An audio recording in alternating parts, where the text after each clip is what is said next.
welcome today to iPad integration. My name is Derek Brigette. I'm a Fort Wayne Community Schools teacher, 4th grade, and today in our episode we're going to be talking about Gaggle Mail. And in today's episode we are going to be logging in as a student into a Gaggle email account and taking a look at what happens after a teacher mails a student an email. Let's go ahead and get into it. Okay, now let's go over a few quick caveats here before we get started. One of them is, if you haven't watched the video before this about setting up an email account, setting up a group email account to email your students and whatnot, go ahead and watch that first. That's going to explain one side of it. Now we're going to look at the other side, where the student in your class, that you've already emailed them a list of things to do or whatever it may be, and we're going to talk about some different ideas that you could email them in this video. Okay, now that you have that understood there, let's go to the app portal. Let's go ahead and make sure first. Now you'll see on mine, I have the Gaggle app already downloaded, but if the students don't on their iPad, you're going to need to do that before you can get into their Gaggle account. So let's go ahead and go to the app portal. I'm going to click on the app portal, and as I look at the app portal, with the new iOS 8 update, and this one, I'm running the 8.02 update at this point.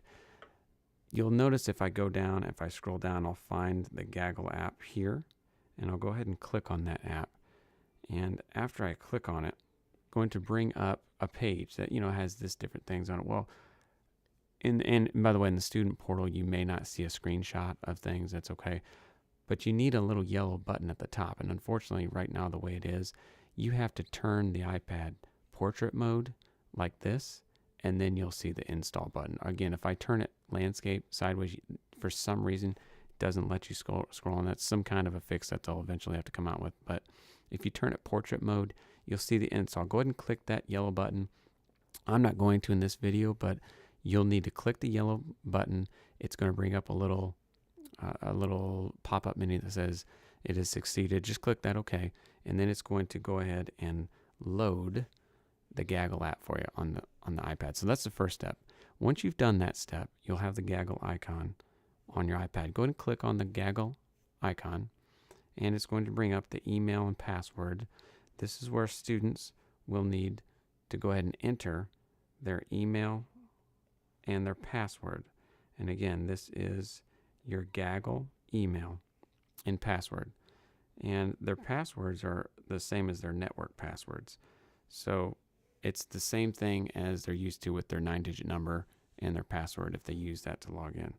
Once you get their Gaggle email address and their password entered in, you're going to log in by hitting enter or the login button there. It's going to take you to this screen. This screen now shows you what the kids would see. And by the way, I am underneath a student account right now. This isn't a teacher account or anything. I'm just going to worry about one thing. Now, there are other options here. The only thing I'm going to show you today is the email. You'll see how the email button has a little number 5 by it. If you've sent them an email, it might have a number 1 or however many emails you've sent. I have 5 because I've set this up to where a few emails will show up that I wanted to bring your attention to. And really, though, that's all they need to do. Those steps right there for the student to log into their email. Now I'm going to take you through and maybe just give you a few ideas of things that you might want to email a student to get you started. Of course, this is by no means an exhaustive list of any kind. I mean, it's really whatever you would like to email them to have handy so they always need it, or they'll always have it for them when they need it. I'm going to go over a real simple one that I like to email students. You'll see a lot of morning tasks. In the morning when the students come in, they'll grab their iPad and they'll have a to-do list. And I send this to them each morning. And you'll see I write a morning task and I put a date next to it. That's just to keep them so when their email inbox, they'll know what day to click on. You'll see the to-do. You'll see number 1, number 2, number 3. And you can kind of just get an idea there of things that you could email them a list of what to do in the morning if you had a few different things you'd like for them to work on. That's just a real simple first example. Really, you could email them any kind of task that you'd like them to do. I also wanted to show you another one that I have It is another morning task, and I've sent them the Common Core review. You'll notice that's blue. That's a hyperlink, and all that is something they can click on that hyperlink. And I had sent them their Common Core review for the morning, and then all they would do then is tap it, and then they could open it in an app. If you have an app on the student iPads, ours is Explain Everything, the one in the middle there. That's the one that they would tap on it, and then they could go work on that page on the iPad. They could write on it, they could circle, they could show their work, and those kind of things. The next option that I have, one teacher that I talk to likes to have them do a spelling word contract. So you'll see I've just sent them an attachment, called it spelling, and I'm going to click on that attachment, and it brings up their spelling contract for the week. And they were not going to be able to write on this right here unless you have an app that you can take them to that app, and then they can write on it. But otherwise, they have a copy of the spelling contract of the week, and you don't have to worry about them losing it, getting taken home, and I left that at home. It's right here on their iPad, so they can always refer back to it throughout the day, and for something like this throughout the week. Another thing I wanted to show you is if you want to send them, let's say, a web address. You have some lesson you're working on, and there's a website you want them to go to.